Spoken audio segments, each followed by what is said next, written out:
Shalom Ibu Bapak Saudara dan Saudari yang dikasihi Tuhan. Selamat datang kembali di dalam kanal YouTube ini. Mari kita berdoa. Bapa di dalam Yesus Kristus, tolonglah kami Bapa supaya dengan Roh-Mu yang kudus firman ini dapat kami pahami dan leluasa bekerja dalam kehidupan kami sehari-hari. Dalam Yesus Kristus kami memohon. Amin. Firman Tuhan dalam 1 Tawarikh 16 ayat 23 sampai dengan ayat 28. Inilah firman Tuhan. Bernyanyilah bagi Tuhan, hai segenap bumi. Kabarkanlah keselamatan yang daripadanya dari hari ke hari. Ceritakanlah kemuliaannya di antara bangsa-bangsa dan perbuatan-perbuatannya yang ajaib di antara segala suku bangsa. Sebab besar Tuhan dan terpuji sangat, dan lebih dahsyat Ia daripada segala Allah. Sebab segala Allah bangsa-bangsa adalah berhala, tetapi Tuhanlah yang menjadikan langit. Keagungan dan semarak ada di hadapannya, kekuatan dan sukacita ada di tempatnya. Kepada Tuhan, hai suku-suku bangsa, kepada Tuhan sajalah kemuliaan dan kekuatan. Demikian firman Tuhan. Ibu Bapak Saudara, nyanyian terbaik adalah nyanyian yang berasal dari Tuhan sendiri. Itu maka di dalam ayat 23 disebut, bernyanyilah bagi Tuhan hai segenap bumi, kabarkanlah keselamatan yang daripadanya. Alasan kita bernyanyi adalah keselamatan yang daripada Dia. Mungkin kita sedang hidup di sebuah keadaan di mana kita sudah tidak punya satu alasan pun untuk memuliakan Tuhan. Kita punya perkara, kita punya masalah, kita punya beban, kita punya pergumulan. Boro-boro memuji Tuhan, kita sudah tidak tahan dengan penderitaan. Tetapi Ibu Bapak Saudara, ternyata di saat sudah tidak ada satu pun kita bisa punya alasan untuk memuji Tuhan, 1 Tawarikh 16 ini memberi kita sebuah alasan bahwa kita tidak boleh berhenti memuji Tuhan karena masih ada satu alasan, yaitu perbuatan Tuhan. Kasih sayang Tuhan, keselamatan yang daripada Tuhan. Kalau kita lihat kitab Tawarikh ini dalam susunan Alkitab Ibrani, Hebrew Bible-nya orang Ibrani, kitab ini diletakkan paling akhir dari susunan kitab mereka. Kira-kira kenapa? Tujuannya apa? Karena kitab inilah yang merangkum semua hubungan orang Israel dengan Tuhan. Maka kalau kita lihat dalam pembukaannya dimulai dari pasal 1 dari Adam, ia terus sampai kepada bagaimana mereka masuk ke pengasingan, ke pembuangan. Sehingga kalau kita hitung-hitung dari semua rangkaian itu, bahwa kitab ini adalah catatan harian perjalanan mereka bersama-sama dengan Tuhan. Itulah arti nama kitab ini dalam bahasa sehari-hari. Sehingga ketika kita dikatakan bernyanyilah bagi Tuhan, nyanyikanlah nyanyian bagi Tuhan, nyanyian yang baru. Karena selalu ada perbuatan Tuhan. Selalu ada penyertaan, pertolongan, kasih sayang yang diberikan Tuhan dalam kehidupan kita. Kalau kita lihat dari segi konteksnya, waktu itu Daud sudah mengalahkan musuh-musuh Israel. Daud sudah berada di puncak kejayaannya sebagai seorang raja. Tapi Bu Bapak, bukan itu alasan mengapa disebut bernyanyilah bagi Tuhan. Ketika keadaan di mana Daud membawa tabut itu, Uza berusaha untuk menahan dengan cara mengulurkan tangannya ke tabut itu supaya tidak tergelincir seperti lembu kuda yang mengangkut tabut itu. Tapi yang terjadi malah Uzia dipukul Tuhan hingga mati. Daud makin takut sama Tuhan, sehingga tabut itu disimpan dulu di rumah Obed-Edom kurang lebih 3 bulan. Lalu dalam perjalanan berikutnya Daud mengambil kembali tabut ini dengan iringan orang Lewi, dengan puji-pujian, dengan nyanyian. Lalu kemudian tiba dan masuk di Yerusalem. Daud menari-nari, Daud bernyanyi sampai istrinya Mikal itu jijik melihatnya. Karena enggak lagak seperti seorang raja yang kalem, tenang, berwibawa. Dia seperti mungkin anak-anak yang kegirangan. Kita lihat alasannya, bukan karena dia telah menaklukkan musuh dan lawan, bukan karena dia telah dimegahkan di atas sebuah tahta kerajaan, tapi karena tahta Allah yang namanya tabut itu ada dan diam di tengah-tengah mereka, tinggal di tengah-tengah mereka, dan dia tidak datang dengan kemaharajaannya sebagai pemimpin yang telah berhasil menyatukan Israel, yang telah berhasil mengalahkan musuh-musuh. Dia memakai kain lenan, bahasa bagi orang Lewi, baju sehari-hari orang Lewi. Tetapi kemudian dia datang dengan puji-pujian. Maka ibu bapak saudara, mungkin kita terlalu banyak alasan untuk tidak memuji Tuhan. Tetapi sebenarnya kita harus mulai kembali mengingat bahwa memang tidak ada alasan untuk memuji Tuhan. Sebab hanya satu alasan. Alasannya adalah karena Tuhan. Yang kedua, pujian yang diundang adalah pujian seluruh bumi. Ini yang menarik. Karena ternyata yang diundang dalam nyanyian ini bukan hanya kelompok asap, bukan hanya orang Israel, tetapi semua bangsa. Dan oleh penulis kitab ini, undangan itu ditujukan langsung kepada Anda, saya, dan diri kita semua dengan ungkapan bernyanyilah bagi Tuhan, ceritakanlah kemuliaannya. Kita dilibatkan menjadi pelaku pertama, pelaku utama dari nyanyian itu juga. Sehingga hari ini, saat ini pun kita boleh bernyanyi bersama-sama. Kita tidak hanya sedang membaca sebuah kisah ibu bapak, tetapi kita juga sedang membaca geliat dan gestur kita selama ini. Dan saat ini, bagaimana kita memuji, memuliakan Allah. Ibu bapak saudara, jika kita lihat dalam 1 Tawarikh 16 ini, dia banyak berbeda dari 1 Tawarikh 15 dan sebelumnya.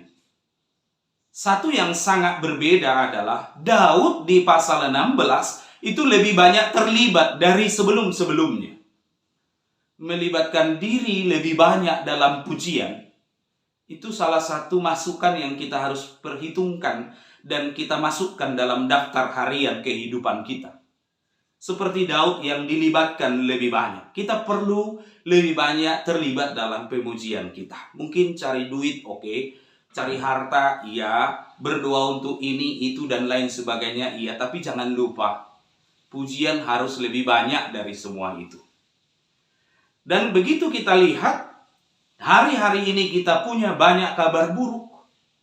Tapi ibu bapak saudara, pertanyaannya, ketika dikatakan nyanyikanlah hai seluruh bumi, sudah adakah kabar baik satu pun yang kau nyanyikan hari ini?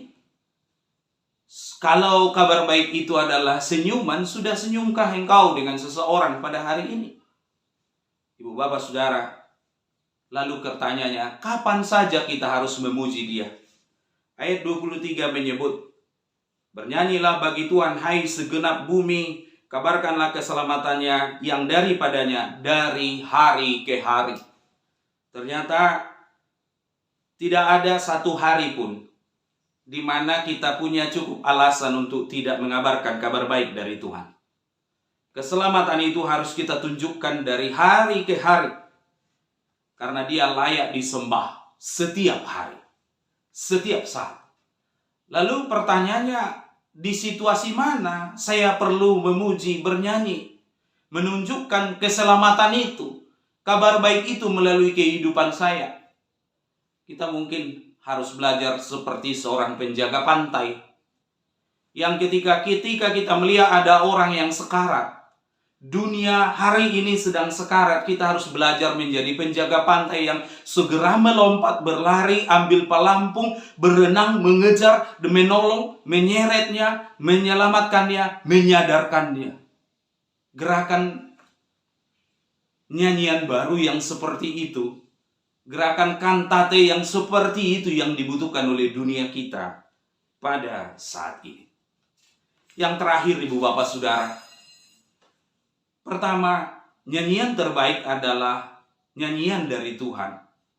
Dan undangan pujian itu dialamatkan kepada segenap bangsa dan manusia.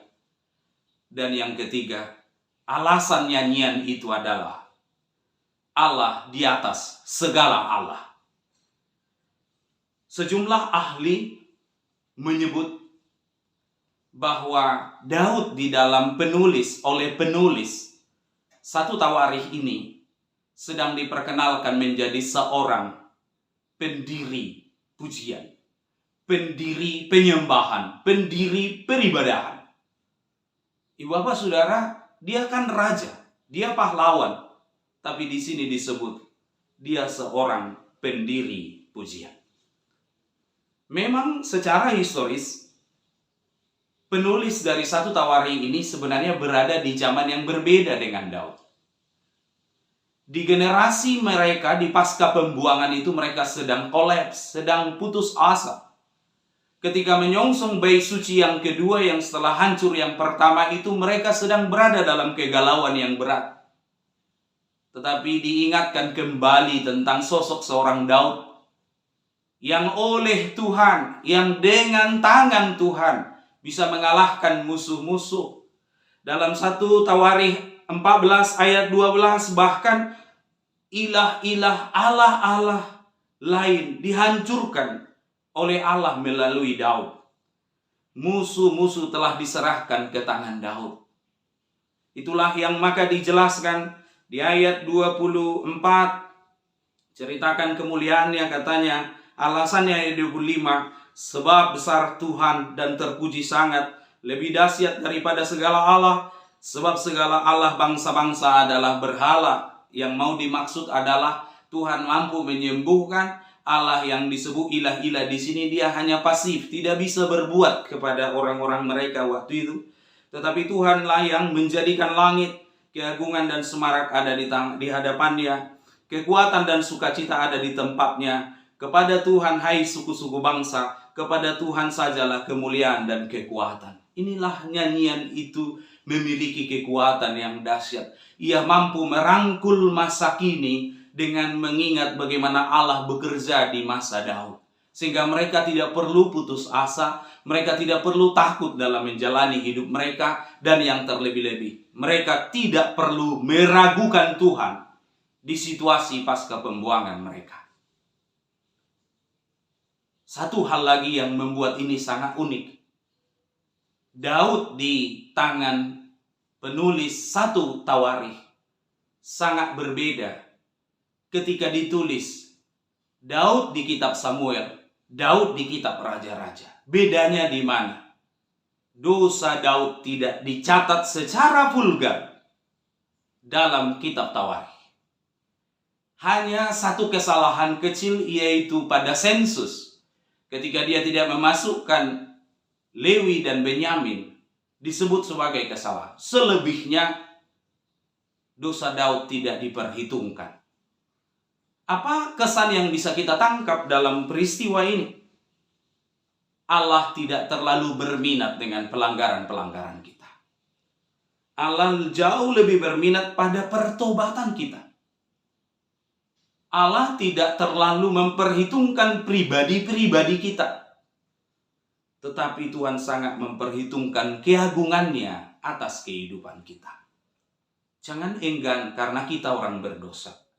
Marilah bertobat secepatnya. Dan kita memuji-muji memuliakan Allah. Sekali lagi, jangan meragukan Dia. Dia bertahta, berkuasa, memegang kendali hari ini dan selamanya. Amin, kita berdoa. Terima kasih Allah Bapa.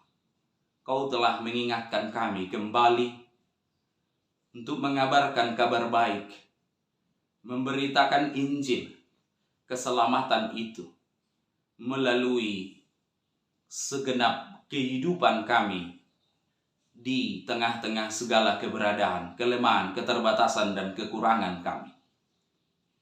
Karena alasan terbaik, karena Engkau Allah yang bertahta di atas segala Allah.